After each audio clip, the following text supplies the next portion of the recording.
Good morning, brilliant people! So today is Thursday, pero meron kaming event. Ito na yung pinaka-last kong arangkada for this semester.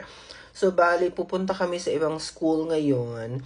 So kailangan ko talagang mag-early kasi yung time na magkikita-kita kami sa train station is 8 a.m. So, dapat mga 7:45 or 7:30 andun na ako. Kasi alam mo naman dito sa Taiwan, kapag oras na talaga, aalis talaga yan sila. Whether andun ka na or wala pa, aalis talaga yan sila mga te. So, early tayo ngayon. Ready ng aking breakfast.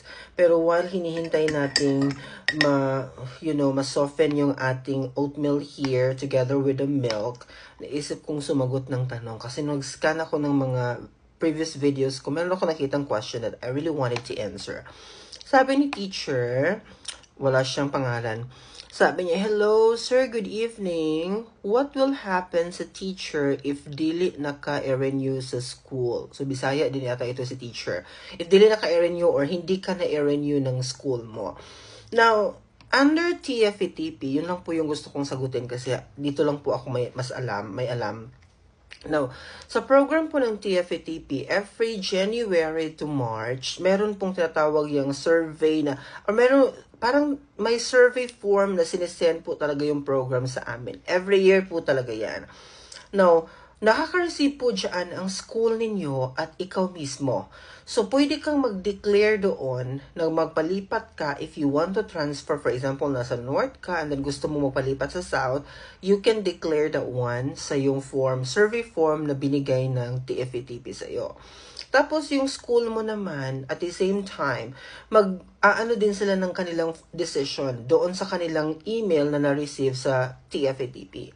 Now, kung hindi ngayon nagtugma yung ano ninyo, yung decision, pupunta ang I don't know kung ito ba ay nangyayari most of the time, pero sa mga narinig ko so far na mga situations, ay pupunta ang school doon sa pupunta ang TFETP sa school ninyo para pag-usapan na etong si teacher is lilipat siya, ganon.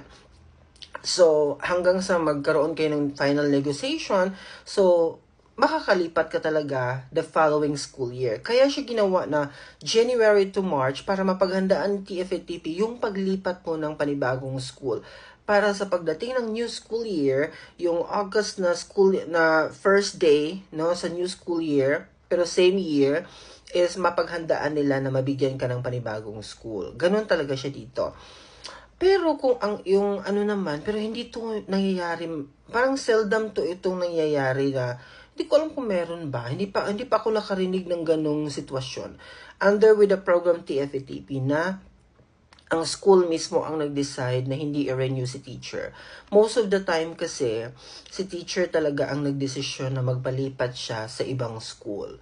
Siguro, may mga sitwasyon na hindi na rin niya nagustuhan, baka may naramdaman siya sa school na parang hindi na siya masaya, ganun siguro yung nangyari prior that decision, so nag-decide siya na lumipat. Pero ang pinaka-ideal po again is January to March para hindi po mahirapan yung program natin na ilagay ka po sa school na gusto mong puntahan or sa county na gusto mong puntahan. Ganun siya.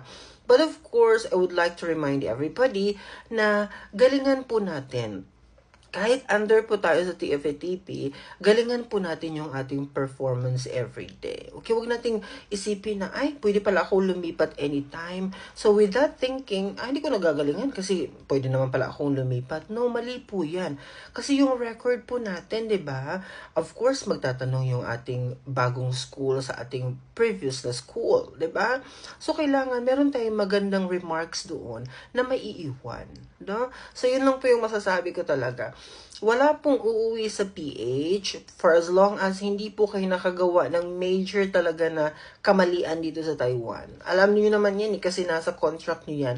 Kaya basahin niyo po talaga yung kontrata niyo ng maigi para maproteksyonan niyo po yung self niyo sa anuman pong pwedeng mangyaring hindi po maganda sa inyo dito sa Taiwan. Okay?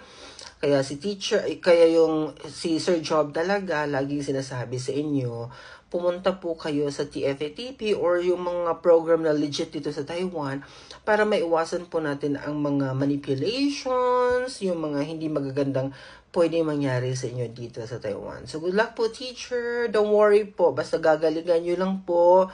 Araw-araw, hindi po kayo bibitawan ng inyong school basta-basta. Yun lang so far. Hope it helps. Bye-bye!